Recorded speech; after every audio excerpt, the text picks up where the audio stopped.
hidup selalu ada kesempatan. Ada banyak hal pasti yang kita pikirkan hari ini, apa yang akan menjadi agenda dan apa yang akan kita lakukan.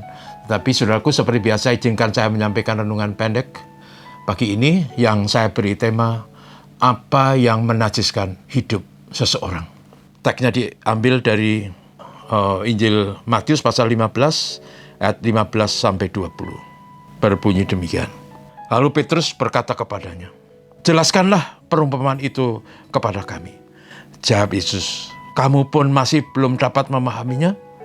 Tidak tahukah kamu bahwa segala sesuatu yang masuk ke dalam mulut turun ke dalam perut lalu dibuang di jamban?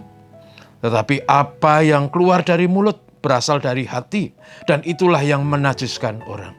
Karena dari hati timbul segala pikiran jahat, pembunuhan, perzinahan, percabulan, pencurian, dan berbagai perilaku seperti hujat.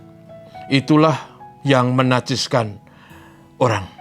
Tetapi makan dengan tanpa membasuh tangan tidak menajiskan orang."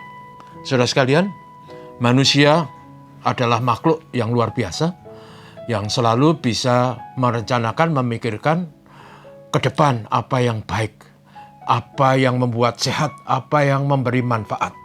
Salah satunya manusia selalu berpikir tentang makanan yang bergizi, makanan yang sehat, yang tidak membawa kesulitan karena kuman penyakit atau kotoran yang kemudian menyusahkan seseorang. Dan salah satu yang luar biasa yang kita baca dari kehidupan bangsa Israel sejak zaman dulu, mereka punya satu tradisi atau kebiasaan, apa yang namanya mencuci tangan.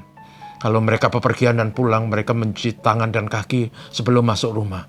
Kalau mereka mau makan, mereka wajib mencuci tangannya. Dan itu adalah budaya yang baik, yang bahkan budaya itu ditiru dan dipraktekkan terutama di rumah-rumah kesehatan, di rumah sakit dan sebagainya. Cuci tangan adalah budaya yang sangat penting. Apalagi kalau kita ingat kemarin pada waktu ada COVID-19, cuci tangan menjadi sebuah kewajiban. Dan sebenarnya cuci tangan itu adalah budaya yang diwariskan oleh orang Yahudi. Namun sayangnya, orang Yahudi kemudian menjadikan budaya itu menjadi berlebihan. Kalau ada orang makan dan tidak cuci tangan, maka dia menjadi najis.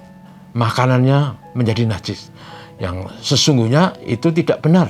Karena tidak selalu, walaupun tidak cuci tangan, tidak selalu makanan yang kita konsumsi itu menjadi najis atau unclean.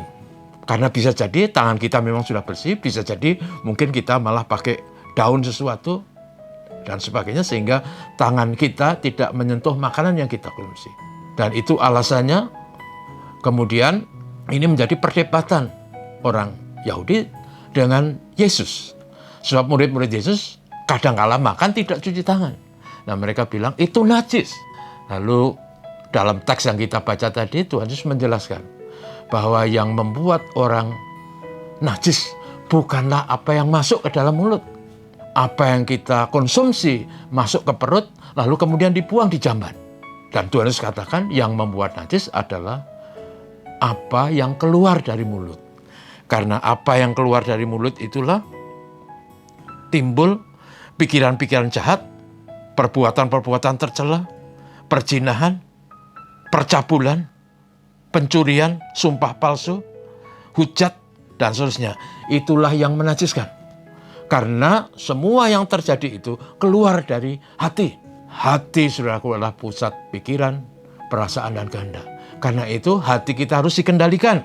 Firman Tuhan dalam Amsal 4:3, "Jagalah hati dengan segala kewaspadaan, karena dari situlah terpancar kehidupan."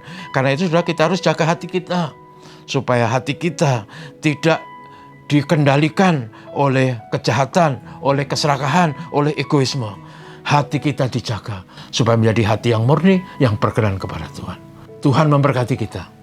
Mari kita jaga hati supaya kita tidak menajiskan hidup kita dengan mengatakan, melakukan hal-hal yang tidak berkenan kepada Tuhan. Tuhan berkati kita. Mari kita berdoa. Terima kasih hari ini. Tuhan tolong kami supaya kami hidup berkenan kepadamu. supaya kami tidak salah paham, karena apa yang keluar dari mulut itulah yang menajiskan orang. Tolong kami supaya kami hidup benar berkenan, supaya kami menjaga hati, menjaga omongan kami, menjaga perbuatan tingkah laku kami, sehingga hidup kami berkenan kepada Tuhan dan tidak menyusahkan sesama kami. Tolong kami hari ini Tuhan Yesus, berkatilah kami semua.